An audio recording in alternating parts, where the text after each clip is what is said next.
Tous les 5 décembre, l'Afrique et le monde se souviennent d'un homme qui est l'incarnation parfaite de la justice, du courage et de l'humanité. 5 décembre 2013, c'est ce jour que Nelson Mandela revient dans toutes les mémoires comme un phare qui éclaire les chemins de la liberté et de la réconciliation.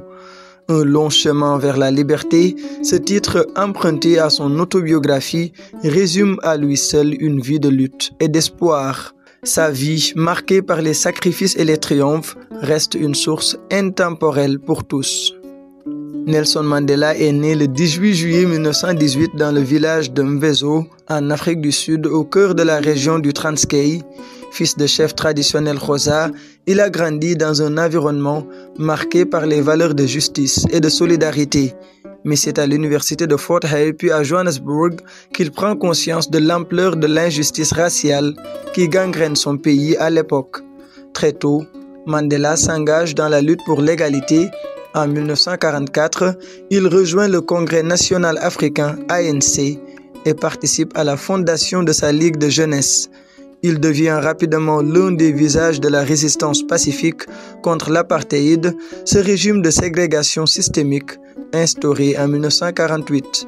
Mais face à la répression brutale, Mandela opte pour une lutte armée. En 1961, il cofonde Umkhozo Wesigwe, la branche militaire de l'ANC. Arrêté en 1962, il est condamné à perpétuité lors du tristement célèbre procès de Rivonian. Pendant 27 ans, Mandela est détenu, principalement sur l'île de Robben Island. Malgré les barreaux, son combat dépasse les frontières. Il devient le symbole mondial de la résistance et de la liberté. Libéré en février 1990, sous la pression internationale et face à un régime à bout de souffle, Nelson Mandela entame des négociations avec le président Frédéric de Klerk pour démanteler l'apartheid.